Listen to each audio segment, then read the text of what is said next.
teaching you how to put together a fly rod, how to use it, and how to put it away again.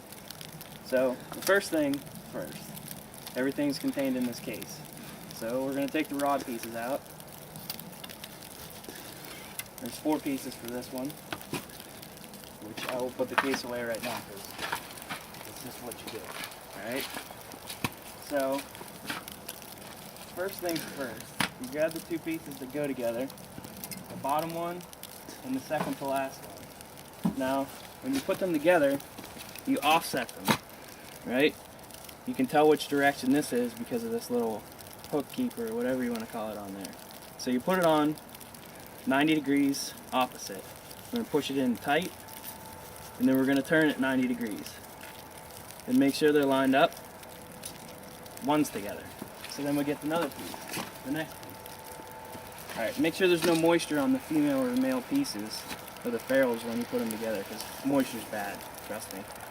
Alright, so now we're going to do the same thing. Offset at 90 degrees, push it on fairly tight, turn it, line it up, lock it down. Now we have a rod that's completely put together. Now before we put the reel on, we're going to take one last look through and make sure that all our guides are lined up straight. Which is, you know, it's not really that important, but I mean, you might as well do it, right? Okay, so now we have a reel. The reel is the next thing that goes on. Reels are directional, even though they don't really seem to be, and it's really personal preference. You know, the correct way to do it is if you're right-handed, you set the reel up so you can reel left-handed. When I first started fly fishing, I guess I was too uncoordinated for that, so I had to have it on my right hand because it was the only way I could reel line in. But I digress. So anyway, the leader and everything we used last time I went fishing is all wound up on this reel. So I'm going to pull out a little bit of line. You probably can't see this line, but whatever. And then you'll see this ridge right here. Alright? Your line must be on this side of the ridge. Not coming out through the top here, coming out through the bottom on this side of the ridge. It's important. You need that. So, then we'll take it, and since I reel with my left hand, this reel is actually set up so that I will be reeling with my left hand. So I'm going to put it on. I'm going to slide these little railings over the hook seat or the reel seat, and then screw it down tight. Alright? And then this is a little trick I learned because my reels are always coming loose. I'm going to take it and I'm going to try to turn it in here. If it doesn't turn, it's tight enough. Alright? So then I got that. I got line coming out of here. Now I got to make it through all those guides, which can be a pain in the butt, but I'm going to teach you a trick that I learned a long time ago that saves you a little time. So we're going to pull out a little bit of line. Right? And you don't really worry about it because it's impossible to really tangle fly line. You can always undo it. Right? But we're going to take it, we're going to hold it up, we're going to pinch it between our fingers, and we're going to fold the fly line in 2. Right? So then we're going to take and we're going to run it through the first guide, hand to hand, pull through. The reason you fold it is because if you don't happen to have a tonneau cover like me, and you're going up through, I don't know, this is an 8.5 foot rod. So if you ever lose grip, you know, fly line's fairly heavy, so if you lose your grip, it all comes undone. So you got to start all over again. But by folding it, you can somewhat control it a little better, and if you do drop it, there's a good chance that it's going to catch on one of the guides. So maybe you save yourself a little bit of time by doing it this way. But then you just feed it through each guide, and it's important to make sure you don't miss any, because these rods are designed to, you know, have weight distributed throughout the entire rod. If you miss a loop, you probably will break your rod, and it's not a pretty sight. Good luck explaining it to the manufacturer too. So what I'm going to do is I'm going to finish running this all the way up through. I'm going to pull it through to here, and then I can see that my leader's coming through, so I'm going to grab one end of the line and just pull. My rod is strung up completely. I'm going to make sure that I did not miss any by pulling it and just counting.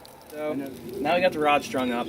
My leader is awfully curly. I hate curly leaders. So what I'm going to do is I'm going to take my hands, and this is real, I guess, it's either high memory or low memory. I can't remember. It just confuses me. Because when I strip this, it's going to go straight. and that's what I want. I want straight. I don't like curly. So I'm pulling through my fingers for each section of the leader, and see, now we got a nice straight line. Okay, so now, you know, some fly fishermen would shudder about what I'm going to do right now. I'm going to tie a fly on before I even know what's happening on the stream, but I don't really care because I am cold. So we're going to catch fish anyway, so it doesn't really matter.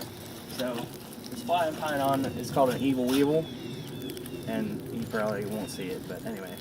So you're just going to loop the line through, and you're going to do a fisherman's knot. I don't really expect you to know what a fisherman's knot is, but it's going to be really difficult for me to show you, and plus my fingers are really cold, so I need to get it on quick. When you tie a fisherman's knot, just make sure you make at least 8 loops or 8 twists around the line attaching to the head first before you feed it back through. Anything less, your line will probably pull through because it's a pretty thin diameter fishing line for monofilament, so the more loops the better. Don't go overboard though. Okay, so here's that. Got a fly on now. I'm also gonna do something you should never do. I'm gonna pick a depth at which we're gonna fish today, and I'm gonna tie on an indicator. I don't really fish with indicators like normal ones like other people do. I choose to use my creative side, and I use water balloons that I buy at Walmart, which seem to work just as well. They're also 99 cents for 250 of them. So this is a little tricky. I don't expect you guys to know how to do this either, but just the fact that you can use water balloons for this should be enough knowledge for you.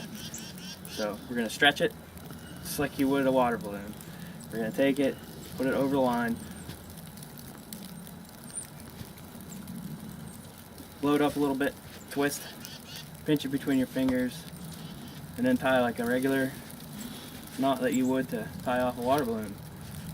Pull it, wrap it around your finger, and then if I can find my clippers, I'm just going to take and score it right about my fingernail, just enough that I can pull the rest of the way off. There, perfect indicator every time. And I love fishing. That's a lot of fun there. I tell you what, This is actually my first trout I ever caught fly fishing. I've gone fly fishing before, caught bass, bluegill, warm water species. Trying to get them out here is a little slippery. This is a nice brown trout caught right beneath those riffles over there. Get a shot.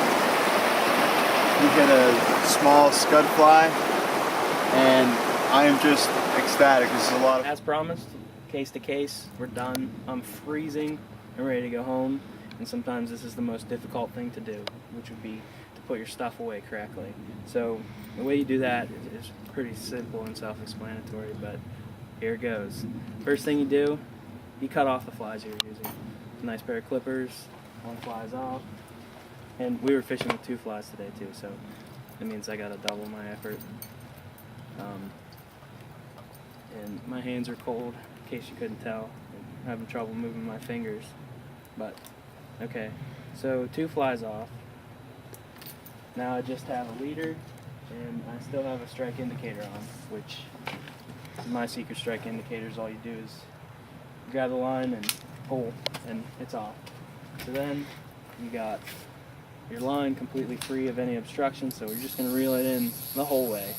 Just, you know, can't do anything wrong here. Just reel it in. Alright, flip it over, unlock the reel, and then you start pulling them apart. You can pull them straight off, but it's easier just to give a little twist, because remember how we twisted to put them on? You're just going to twist to unscrew them, even though they're not really screwed on, but it works pretty well. Okay, so now the rod's away. This case has, I don't know if you can see, it's getting pretty dark, but there's four places for rod pieces, and there's 4 rod pieces, so you're just gonna put it in. I know this is borderline ridiculous, but for the sake of your instructional or your informational value, here you go.